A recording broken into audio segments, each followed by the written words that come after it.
Hello guys, कैसे हैं आप लोग। गुरुजी कैरियर क्लासेस में आप सबका स्वागत है। आज हम शुरू करने वाले हैं एक नया टॉपिक प्रॉफिट एंड लॉस, और इसके बारे में हम अच्छे से समझेंगे और बढ़िया से बेहतरीन क्वेश्चन सॉल्व करेंगे। चलिए आइए फिर शुरू करते हैं। जैसे देखिए, आपको दिया गया है कि आप ये समझने का प्रयास करें कि किसी वस्तु पर प्रॉफिट कब होगा, किसी वस्तु पर लॉस कब होगा।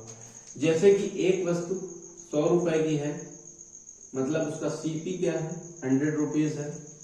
सीपी क्या होता है? सीपी होता है कॉस्ट प्राइस। कॉस्ट प्राइस, ठीक है। कोई वस्तु 100 रुपए की है, अगर उसको सेल किया जाता है तो जब सेल किया जाएगा तो वो उसका होगा सेलिंग प्राइस। क्या होगा बच्चों? सेलिंग प्राइस होगा, ठीक है। तो जितने की वस्तु है उतने की ही तो सेल की नहीं जाएगी, उसे कुछ ज्यादा की सेल की जाएगी, या फिर हो सकता है कि इस प्रोसेस में उसे कुछ लॉस हो तो ज्यादा या कम की सेल की जाएगी, ठीक है। तो मान लो कि उसको प्रॉफिट होता है यहाँ पर, ठीक है, 20 रुपए की। 100 रुपए की चीज पर उसे 20 रुपए का प्रॉफिट होता है, तो कितने की सेल करेगा? 120 की सेल करेगा, ठीक है। तो हम कह सकते हैं कि जो वस्तु 100 रुपए की थी वो कितने की सेल की गई? 120 की सेल की गई। इस पर प्रॉफिट कितना लिया गया? 20 रुपीज का प्रॉफिट लिया गया, ठीक है। तो यहां से अगर हम फार्मूला फाइंड करें तो क्या होगा? CP is equal to, CP में अगर हम प्रॉफिट को ऐड करें तो हमें क्या मिलता है? एसपी मिलता है। मतलब अगर हम कहें कि 100 में अगर हम 20 ऐड करें तो 120 मिलता है ना। तो सीपी में अगर प्रॉफिट को ऐड किया जाए तो क्या मिलता है? एसपी मिलता है। इसी तरीके से हम कह सकते हैं कि सीपी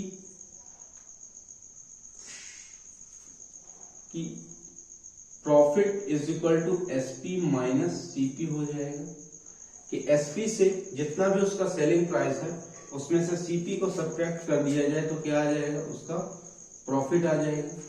इसी तरीके से अगर कोई वस्तु 100 रुपए की है और उसको लॉस पर बेचा गया, कितने का लॉस है? 20 रुपीज का लॉस है, ठीक है। उस पर लॉस है 20 रुपीज का, तो वो वस्तु कितने की बिकेगी? 80 रुपए की। तो उसका एसपी कितना हो जाएगा?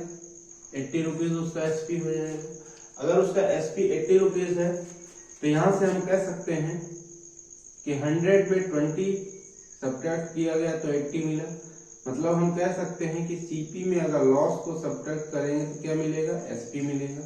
अगर यहां से हम लॉस फाइंड करना चाहें तो लॉस हम कह सकते हैं क्या होगा? सीपी माइनस एसपी होगा। मतलब 100 माइनस 80 इज इक्वल टू 20 होगा। तो यहां से देखिए लॉस का फार्मूला क्या निकला, ठीक है। अब चाहे सीपी हो, अब चाहे एसपी हो, अब चाहे प्रॉफिट हो या फिर लॉस हो, दोनों को किस में कैलकुलेट किया जाएगा? दोनों को ही कैलकुलेट किया जाएगा सीपी में। क्योंकि अगर 20 रुपीज का प्रॉफिट हो रहा है तो किस पर हो रहा है? सीपी पर हो रहा है। अगर लॉस हो रहा है तो किस पर हो रहा है? सीपी पर हो रहा है। अगर हम इनका परसेंट निकालें तो हम कह सकते हैं कि profit percent is equal to क्या हो जाएगा? प्रॉफिट अपॉन सीपी इंटू 100 हो जाएगा कि नहीं हो जाएगा? क्योंकि सीपी पर कैलकुलेट होगा।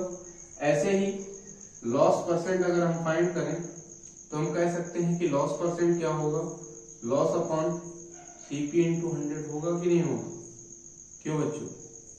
इस तरीके से हम प्रॉफिट परसेंट को या लॉस परसेंट दोनों का ही फार्मूला फाइंड कर सकते हैं। तो ठीक है बच्चों, नोट करिए और आगे हम क्वेश्चंस को सॉल्व करते हैं।